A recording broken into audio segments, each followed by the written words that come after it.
And welcome, ladies and gentlemen, and anyone who can hear the sound of my voice. Petty and Ill-Informed Podcast. Kevin doesn't look like he'll be joining us. Niki's dealing with a family emergency. She may or may not pop in a bit. How are you, Tom? Yeah, not bad at all. Got a second term under my belt now at my work, and there's a lot of positives. There's a lot of things that are working out well. I do sense that my distractible nature and inability to spin the plates sometimes get the better of situations, and I sense I test the patience of my team around me, sadly. But so be it. I do my best, and most of the time my best thankfully seems to be good enough. Just about. So the big question on everyone's mind, have you been to McDonald's yet? No, I'm going to do it when I'm in the Isle of Wight, when I'm as far away as possible as I can be from my hometown, and will inevitably get a McDonald's breakfast at some point. And oh no, I can't do it when I'm at breakfast because I want to demand a breakfast item that isn't on the breakfast menu. And because that was the whole point of the stupid challenge that I've set myself, that I'm faffing around all over the place, pretending that I'm not trying to avoid. I need to go and ask for a breakfast menu when it's not a breakfast time of day as the only way of getting a vegan dessert. And if they won't serve it to me, I'm supposed to. I mean, I set myself this stupid challenge. Nobody asked you to do this. You decided to do it yourself. I dared myself, and I'm chickening out of my own dare, basically. Yeah, that's fair. That's fair. Nobody thought you were going to do it, to be fair, but wouldn't you know it, you went and didn't do it. So kudos to living up to our expectation. I'll find a way. I will. But I'm intending to do it when I'm in the Isle of Wight. I'll give it a whirl then. Make a complete far away from your home. Yeah, that's fine. Well, exactly. That's the entire point. Well, big McDonald's news. They brought back the chicken Big Mac, and I, for one, am so happy about that. It's not even funny. Is it nice? Oh, it's so good, Tom. You vegans don't know what you're missing. You can have a McPlant Big Mac. Oh, I would. I'm hoping they'll do one. I think they will soon enough. Might only be as like a temporary thing, but they'll do one. A McPlant Big Mac. Do I want to live in such a world? No, I'll have to take my own life. But the chicken Big Mac returns after it's been almost like a year. The only thing I look forward to in the McDonald's menu more than a chicken Big Mac is the Big Tasty. I did used to like that, I won't lie. That was always a firm favourite. Before you turned your back on meat and became a hipster vegan douche. You've got that wrong. It's vegan hipster douche. Sorry for messing up your semantics. I know you're a fan of such a thing. Well, if you're going to insult me, at least do it properly. I can do it properly. So, what have you been listening to the radio? Do you listen to LBC? What have I been listening to on the radio? Well, not much. I tend to listen to podcasts more than the radio, and I've been listening to two. They're both BBC ones. There's the Shamima Begum story, and I would imagine most people would know who Shamima Begum is. She is she's somebody who basically joined ISIS. And went to go and be a. She literally went to join them. Her and a few friends, when they were about 15, they went out there and decided this was a good idea and what they wanted to do with their lives. And it backfired. It was not a good idea. It backfired for a terrible, disastrous idea. It really was. But she did it, and she's just found her life to be very, very difficult as a result. Really, it seems. She's Really? she had all kinds of Betraying your home country and joining a terrorist organization had repercussions on her life. it's had enormous repercussions. She's found that she's not being allowed back into the country. Kevin's here. Hey, Kevin. Hello. Oh, Kevin, you've come to put us out of our misery. No, we're doing all right, actually. We're just, you can disappear. We don't want you to know. That's rubbish. That's absolute rubbish. I'm joking. No, to be honest with you, if you guys want to take it, I could do something else. No, and I'm being quite honestly serious. No, honestly, no, we want you here, mate. Okay. It's good to have you. If you can be here, please do. Okay, what's the story so far then? Well, we're just talking about Shamima Begum and her. She left. She left the country and to join ISIS, and she did. Where she quickly found herself in a home for. I mean, it's about 2015, I think. She in a home for women that. Basically, the only way out of moving out of this place that was not very nice, not at all, was to get married. And so she, with little choice in the matter, she had to get married. And her husband died fighting. Her children were all died of sort of infant mortality, I think. And so everything, it was very much not what she thought it would be, and she's wound up in a Syrian prison camp. She's made some pretty ill-judged comments which have got her in a lot of trouble and have not helped generate sympathy at all. She's doing less of that now, but it all feels a bit some people find it's very hard to take her seriously and believe her sincerely, given the comments she's already made in the past. Like when she was asked about the what were called the Manchester bombing, when she was asked about that, she definitely didn't say all the right things. Yeah. Well, I think I one of the things that I'll say about that is obviously there's a point at which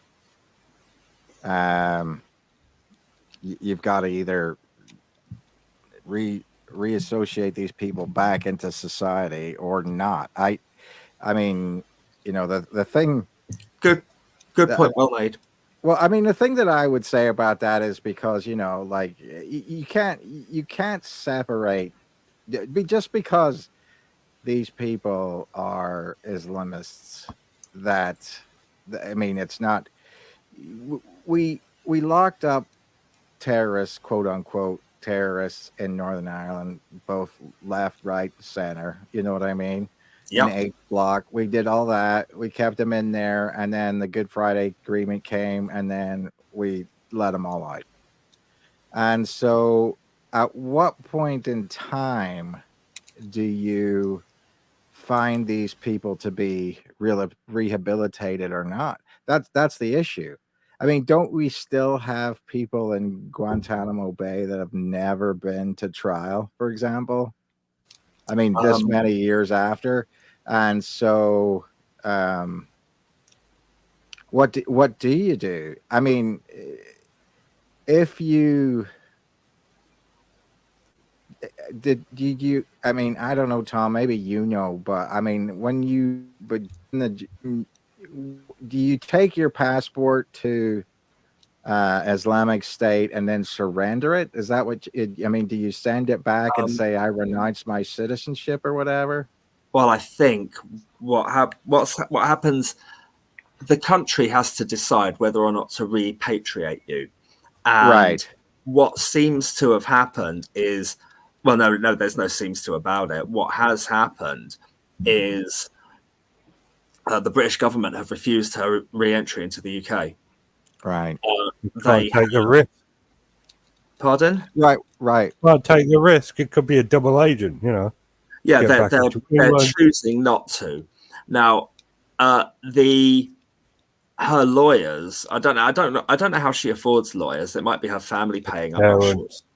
Yeah, right. Do you remember that it was all in the news like 10 years ago? Because this wasn't just her. This was a whole bunch of teenage girls that went over there. It was all over the news.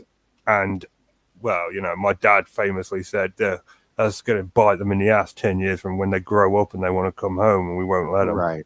And he was totally right. Yeah. They made their choice. Live with it.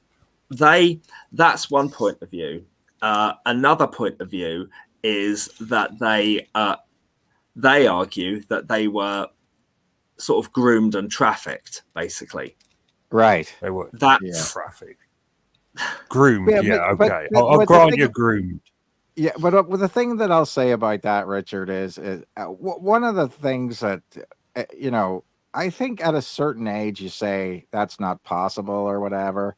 However, you know, most extremist points of view seem to have some online component to it. You know what I mean?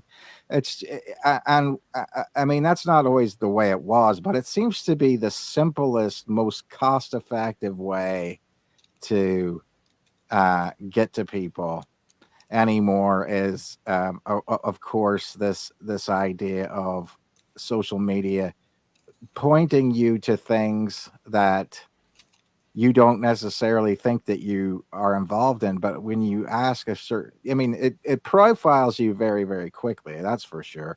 And then whenever you're into it, it's going to show you what you want to see as far as that topic goes. And so what I find so scary about it is that young children who have had no real socialization, you know, and they're teenagers and things like that. I mean, you know, there's a reason why armies and things want you to be 18 years old when you join. You know what I mean? Because that is when you are the most susceptible to being, you know, to go through boot camp and basically the rewiring of your brain. You see what I'm saying? Yeah. If you're 16, it doesn't always work. If you're 18, that seems to be when it works. If you're 23, it's very hard to get it to work. That's whenever it seems to stick in most males' physiognomy or whatever, you know, where that is the time where you feel the most invincible and actually have the least amount of cognitive ability to fight, you know, a pro basically establishment thing. So you've got huge amounts of peer pressure and the greatest feeling of you know, invincibility. You know what I mean? It's hard to get people that are my age to say, let's go fight a war. You know what I mean? And I'm going to be on the front line. You know what I mean? Because that at this age, you're like, wait a minute. I know how easy it is to get killed in a war. You know what I mean? Most of the time, you have no idea where it's even come from. You know, it's just shell lands, you're dead. Somebody hits you in a crossfire, you're dead. Somebody throws a hand grenade, you're dead. It's not like Call of Duty, but that's you know, one of those things where, you know, I'm going to go get them. I get gung ho.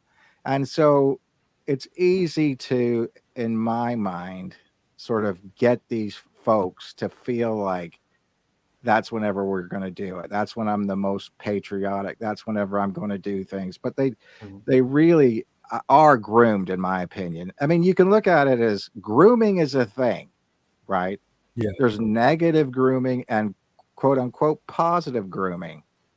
I mean, you know, I'm not denying these kids were groomed. I'm not. They were groomed, but trafficked is a bit strong. Well, I mean that's a certain amount of debate, because I think a lot of these girls got over there and were sort of used as sort of sex slaves. I mean, in that way. I mean, if you're the ISIS, if you're the ISIS bike, you know, everybody gets a ride. You know, there's Kevin, they weren't groomed like that. They had to be married. Yes. It was more like forced marriage than being the ISIS bike. Right. But I'm saying is, I know that they're saying that, and this might be propaganda on my part, but I mean, I understand that from some of that, some of these women who were claimed to be either captured by ISIS or whatever were used as sexual objects. That's all I'm saying. I don't know if that's true. I don't know if it's not true. You know what I mean? I wasn't there. I don't know. But not in that thing. But I think that the problem is that it does have some sort of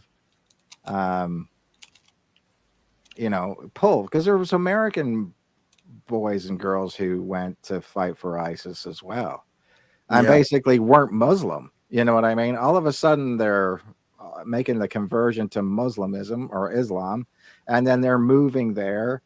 And, then you're trying to think, why is that? Well, that's one example of people who are on the other side. And, it's a juxtaposition of, world conflict from, whenever Islam was first invented. What was that, about 600 AD? And ever since then, it's just been rifts between that group and Christians and everything like that. So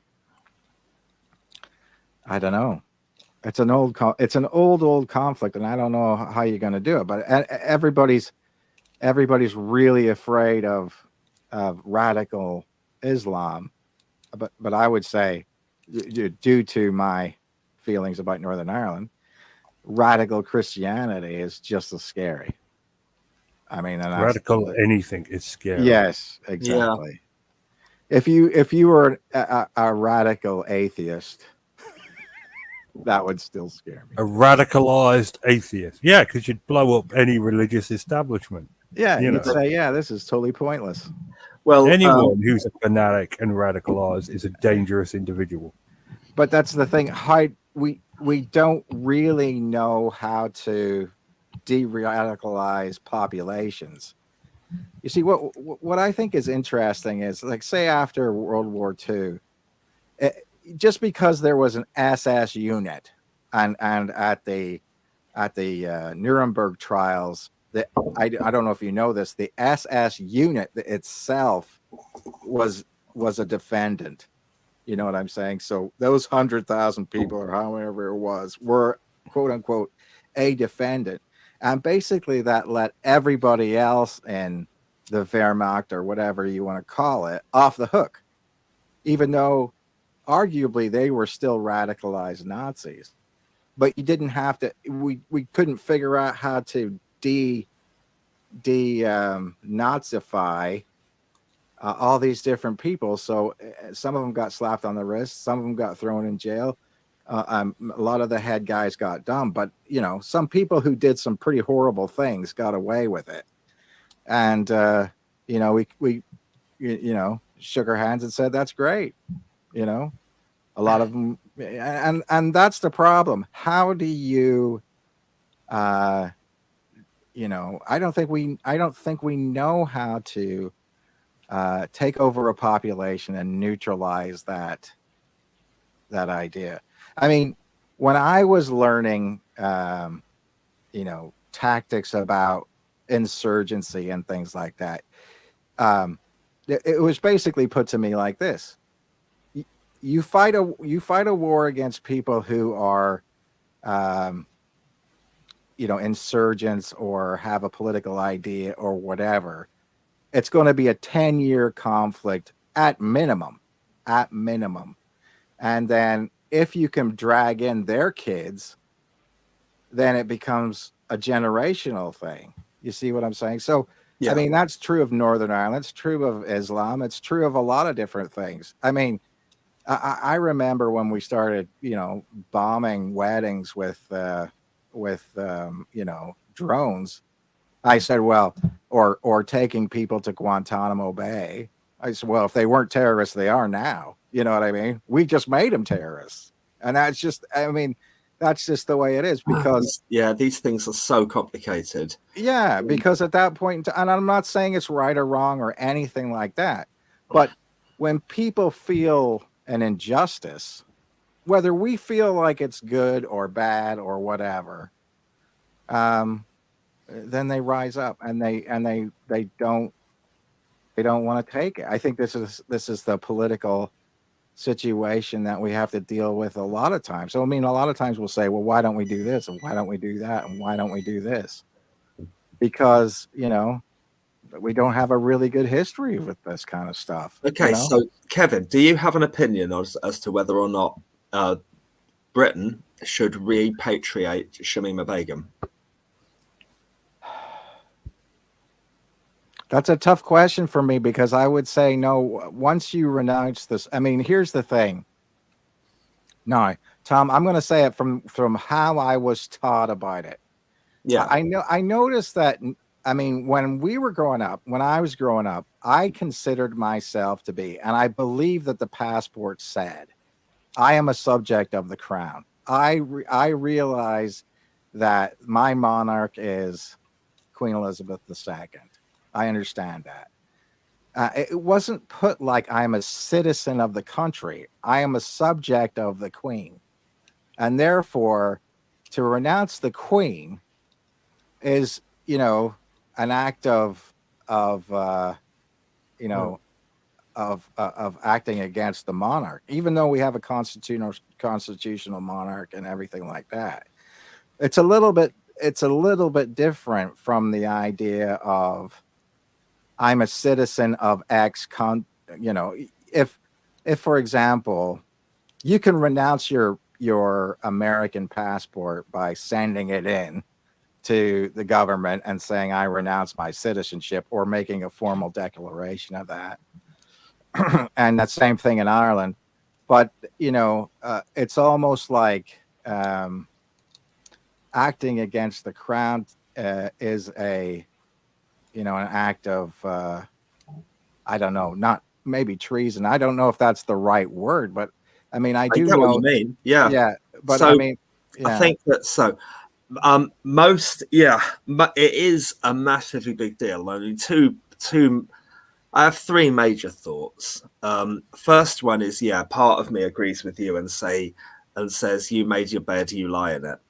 A second part of me says, well, most countries have rehabilitated or have repatriated these people, and if you don't, you're just leaving them to their own devices indefinitely in this Syrian camp. Right.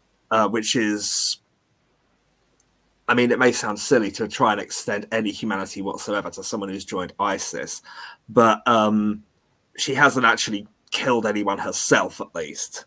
Yeah. Although she has been an apologist for those who have. So my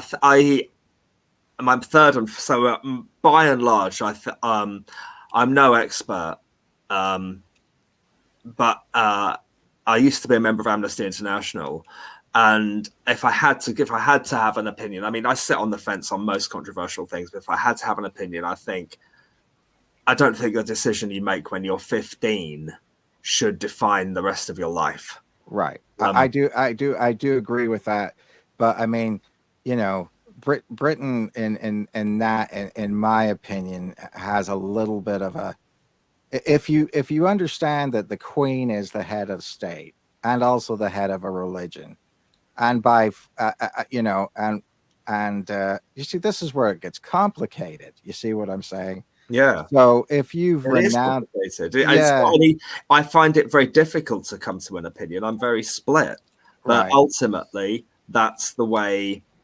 I've sort of finally gone. My final thought is, I mean, what about guaranteeing her safety? I mean, she is going to be vigilantes, and we're going to want to have a field day. There are people in this country that would tear her limb from limb. Right.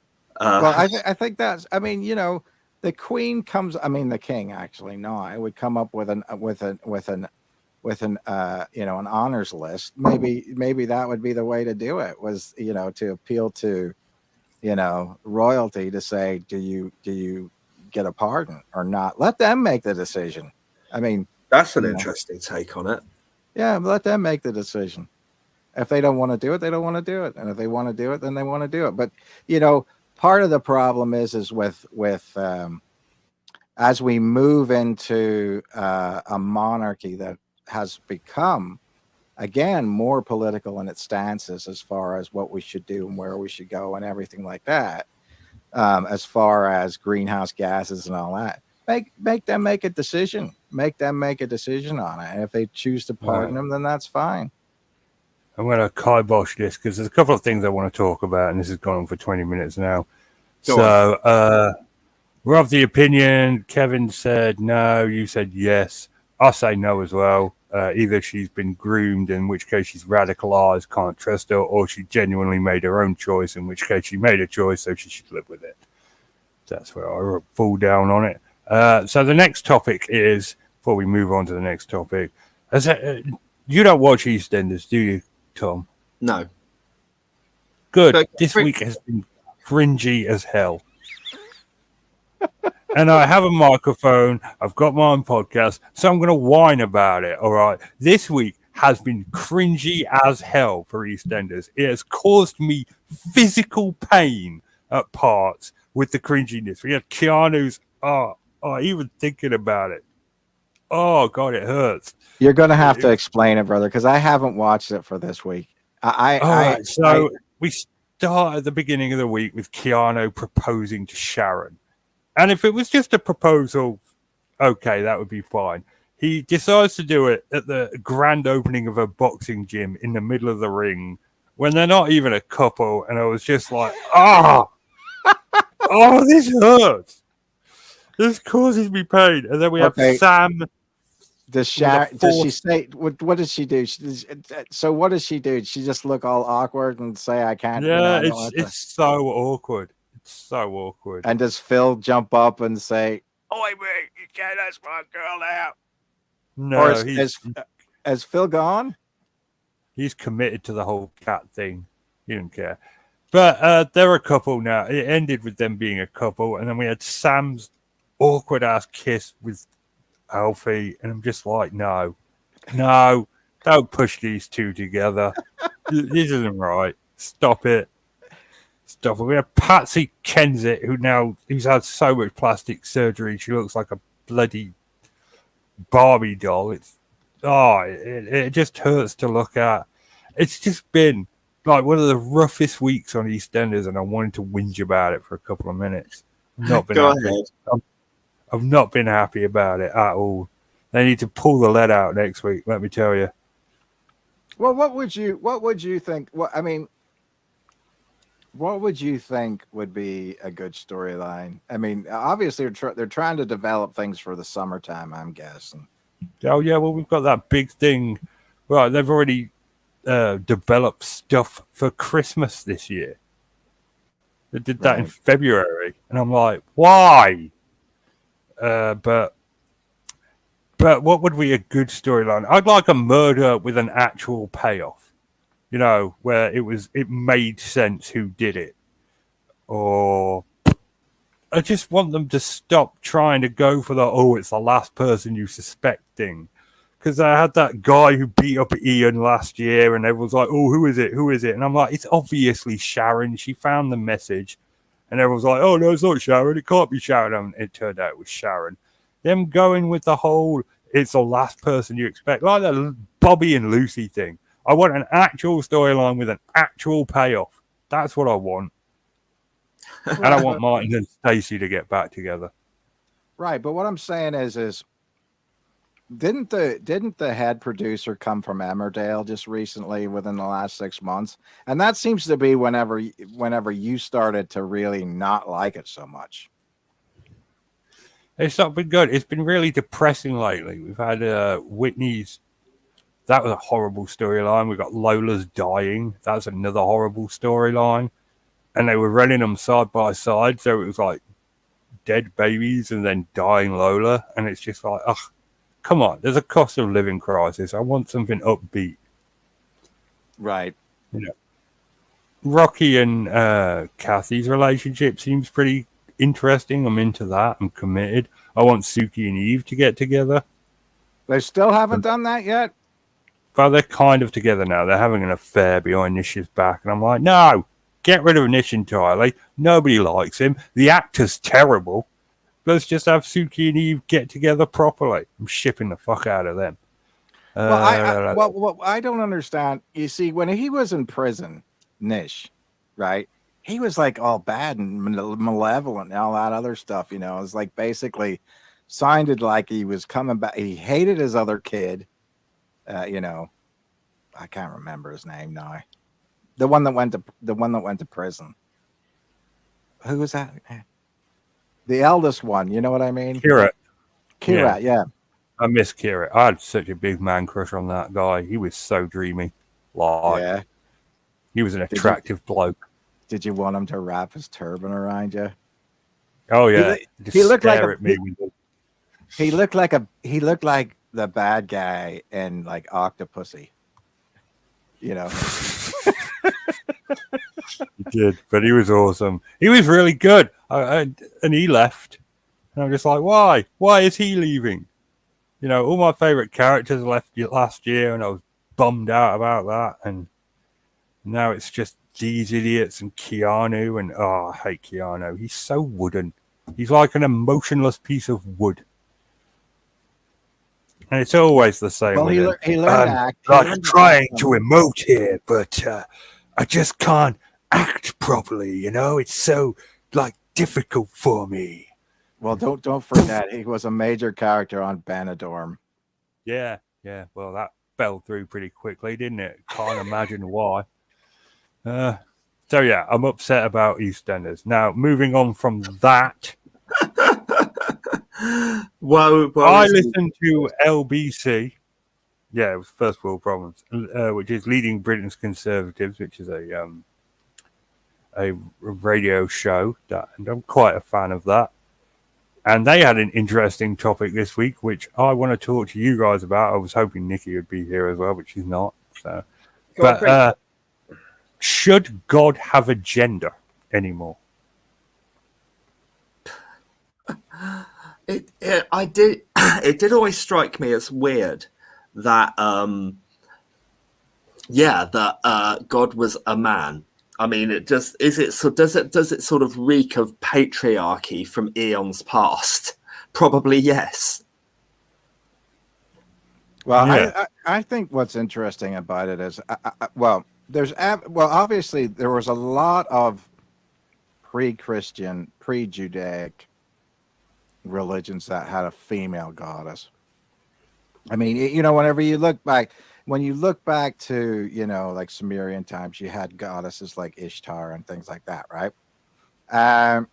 But what I find is interesting is that there is some evidence that there was a duality, God had a male-female component at one time, that there was a dualistic. I know that some people are going to say this is heresy. I'm just talking about this from historical standpoint, not from a biblical standpoint. But there was some evidence that at one point in time there was a male-female God, and then at one point in time, then it went away. And I think part of the issue is that the male. I mean, obviously the 12 tribes of Israel were very, very warlike. They spent a lot of times going around really sort of taking it to people. And so I think that their interpretation of God becomes a very male-like warrior figure. And you can see that sort of in the Old Testament, that God is very vindictive. You know what I mean? He's a sort of a vindictive God, and he helps people. I mean, obviously the fact that Jericho has to fall by the claps of God, by the shofar, and then everybody, man, women, and children gets, you know, it's just basically genocidal violence there. But so that's my point. I think that it was because it was a warlike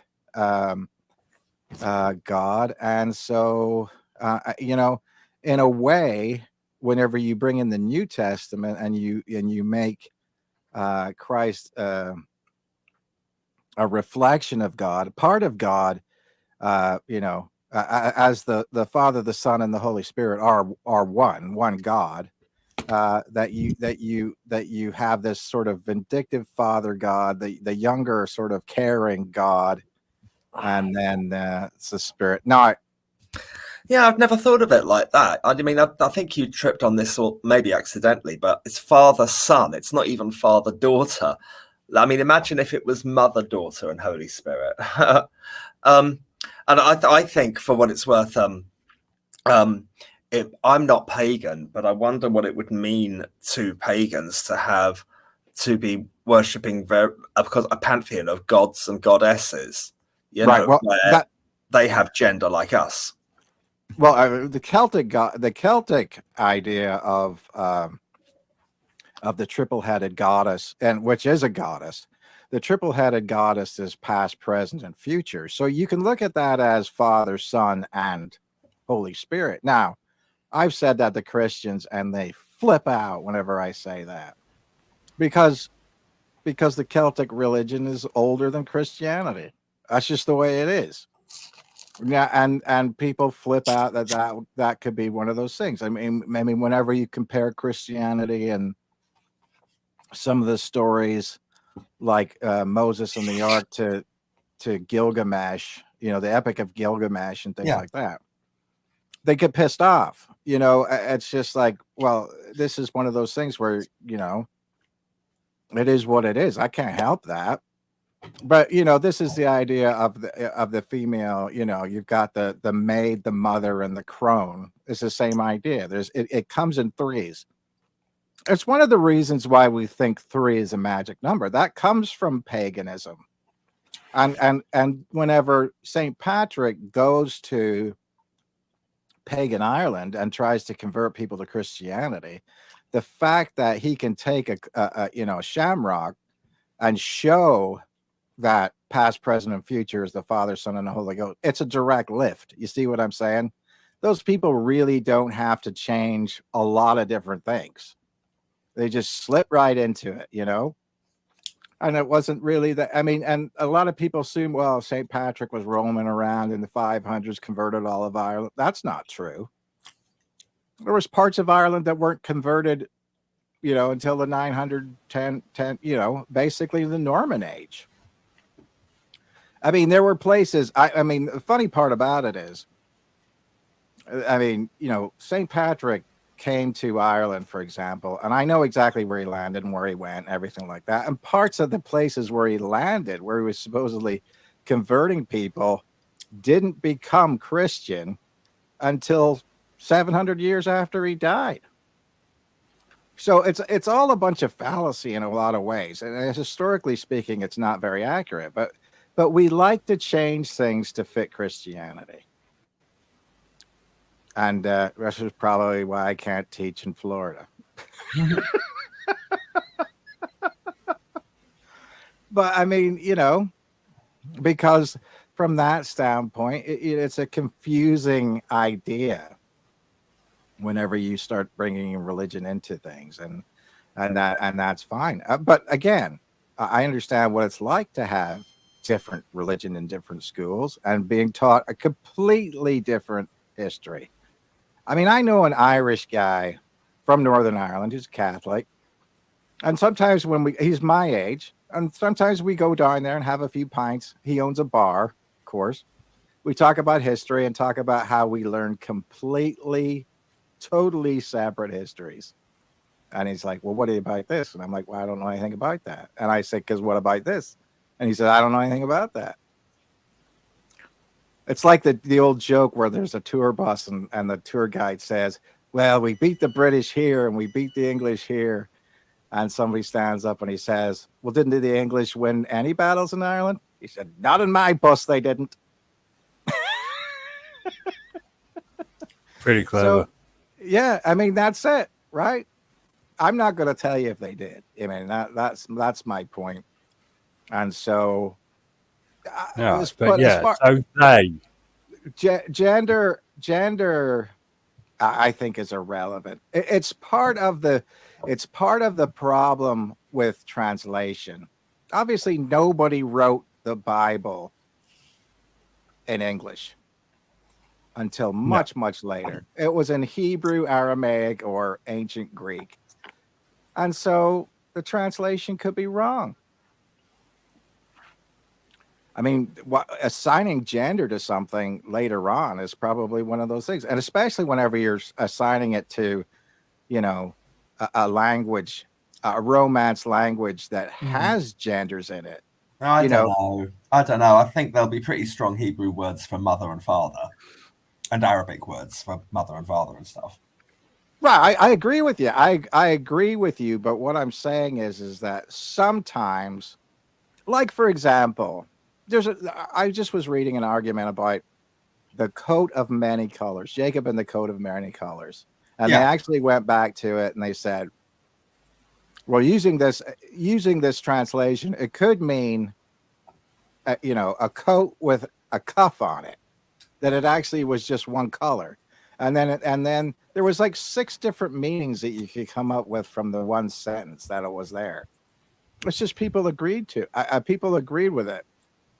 And given the fact that, they've come up with a codex to say that there was 4 primary writers of the Old Testament.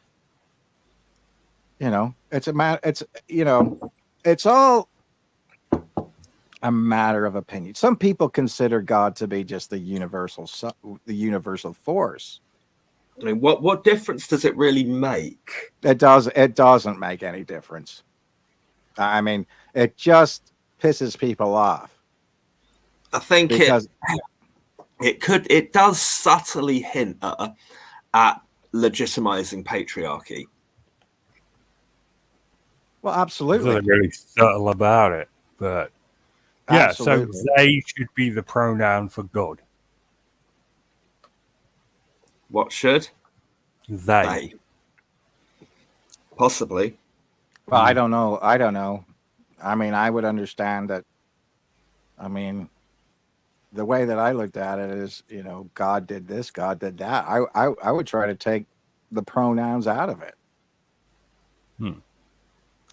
Again, this is just one of those things where, why? I mean, obviously you know that Jesus was a man, so you can look at God saying, well, God gave the messages to Moses. God said this. God said that. God sent Gabriel to impregnate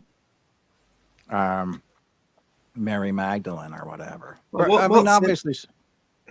I was just thinking, if I may, Kevin, the Roman Catholics place a massive emphasis on Mary, the Holy Mother, right? Which I'd never really thought about it, but in this way. But maybe that's something that happily addresses the balance and is a real positive in Roman Catholicism. Yeah, because I really do think that you're talking about, a maternal force and a bright star. I mean, obviously, back in the day, whenever people started to see it, they thought of the sun as the male force and the woman as a female force. I mean, it's not hard to see people just say the world is our mother, and so. But this is the thing where you always have this duality of reverent holiness, you see. And I think this is why it's interesting that although Jesus had brothers and sisters, they were from a previous time, They didn't, she didn't have sort of births after Jesus. I mean, that's the idea of that she was this sort of unsullied woman, what I'm saying? The perfect lady, the perfect mom, but once I think once Jesus died, then you have the split between the church that was basically ran by Jesus's brother, which was more pro-Jewish, or considered itself to be part of it. And then you have sort of the Peter Paul issue, who's a tax collector walking down the road trying to find these people on the road to Damascus, and all of a sudden gets blinded on the roadway and gets filled with knowledge, even though he never met Jesus, never knew God, never met any of the 12 disciples until after the fact, and actually wanted to kill him before that. So it's a bit funny. Weird. You know what I mean? Yeah. But okay, so we'll wrap that one up because we've got one last topic to get to, and I know that Kevin will be extremely angry if we don't discuss this at least a little bit. Mhm. So, a grand jury indicted Trump. Oh, yes. Yeah. Wow. I mean, well, I saw the funniest meme about that. It basically said, I've ripped off and conned and not paid so many people. And I finally pay someone and I get my ass kicked and arrested. Yeah, Well, I mean, what do you say? I have an interesting take on this, and I think that might not be what you think I think it's going to be. I don't like Donald Trump. I mean, I say that every time because I don't want people to have one of those things where it's like, well, what position is he coming from? But let's face it, we don't even know what the charges are yet. And yet people have jumped the gun and said, oh, this is immoral, this isn't just, this is that.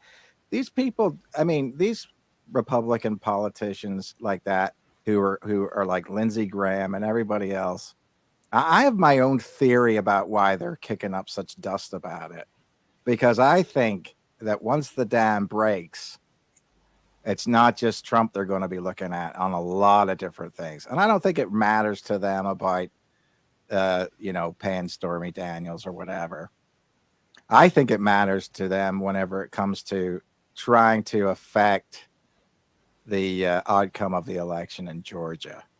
Look at all those people that had to testify to the grand jury. So you have to basically start out and saying that this attack is an illegal attack. He's not the president anymore. Just leave it go. Don't look into any of this and just get over it. I mean, that's basically it. But you might want to find out what it is you're protesting before you start protesting it. You see what I'm saying? They put the cart before the horse, totally, in my opinion. So, I mean, when the indictment comes through, which basically means you can charge somebody for a possible crime, they're saying that there's enough evidence, and it's not even anything. There's more than 0.5% chance that the guy might have done something that you find to be something that he should go to trial for. He's gonna go get his fingerprints. I don't know if they'll take a mugshot of him. They'll let him go back to Florida as long as he shuts up on social media and doesn't try to create a fuss. And then they'll figure it out. And they'll have a trial sometime between 6 months from now, I bet, and 3 years from now. It just depends on how long they want to drag it out. So if you think that it's all over, it's not. He's not been found guilty. You're innocent in this country until you're found guilty, whether I like that or not. That's the way it is. So, and when is the last time you heard a billionaire in America go to jail? It's just not going to happen. That's what I'm saying. Well, exactly. But at the same time, it's very, very, very rare that a billionaire goes to jail.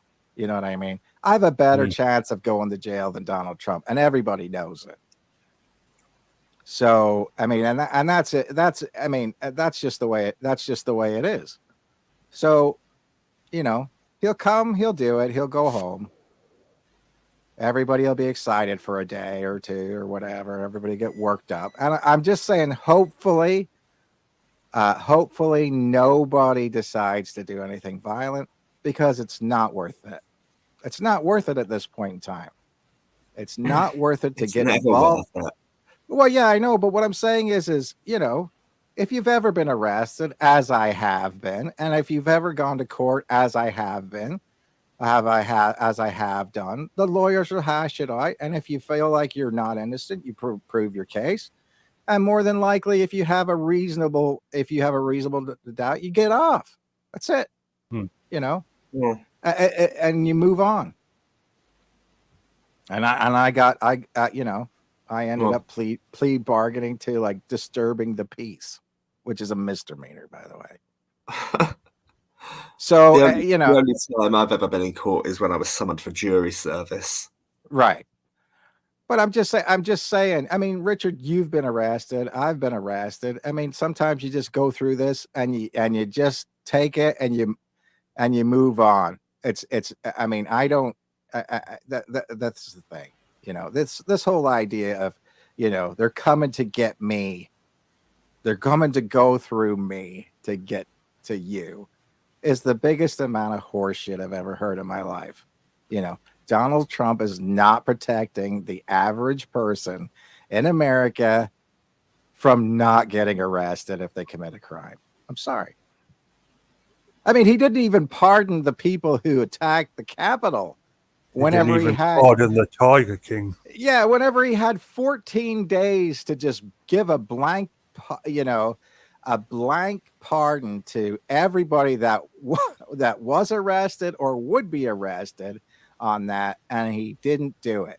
So anyway, you can believe what you want to believe, and if he's your hero god, you know. But I mean, I think you're making a big mistake. That's personally it. I wouldn't do anything. I would just let the lawyers figure it out. Yeah, I have no strong feelings either way towards Trump. But what Kevin said is pretty accurate. It's not often you see rich people going to prison. I doubt, even if he's convicted, he'll serve any time. I genuinely believe, and people can call me paranoid, that this is a political move designed to discredit him before the 2024 election. That's what I think this is about.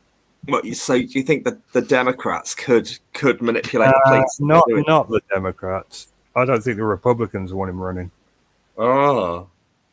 Yeah, I think Richard's right, but in a way they can't say that. It was interesting to me that he said Ron DeSantis was completely silent about it until, you know, he said, okay, I'm going to go turn myself on Tuesday. Then after he makes an official statement that I'm going to go turn myself on Tuesday, then he comes out with this, I am not going to assist the federal government with getting rid of Trump, you know, having them come and extraditing him from this, because he already said he was going to turn himself in. You see what I'm saying? That's how they play it. You know, so if Trump changes his mind, old DeSantis is in a heap of trouble, boy. Well, I think what DeSantis is doing there is he's not trying not to alienate Trump supporters. Oh, definitely, because he's trying to take over Trump's spot. Yeah, he is. He is. But when he does it, he's going to need Trump supporters to still vote for him and stuff. Right. You know, eventually. He's thinking he's playing a long game. Well, there is one certain crime that they can accuse you of, and I'm not sure what it is, to be honest with you, but there is something that they can accuse you of, and I don't know if that would have to do with the January 6th thing, and I believe that's what it would be. But that would preclude you for running from political office again. And I'm not sure what that is. But I think if they get Trump to not be able to run again, that they're still going to need him to decide who the next guy is. You see what I'm saying? Yeah. And that's, I mean, he has huge sway. That's just the way it is. Mm-hmm. And he's a polarizing figure. Yeah, he's the sort of kingmaker in a way, and I think all of them are sort of scared, and all these people where he insulted their wives, their dads, their everything, you know, that their size of their hands, the size of their dicks, and all.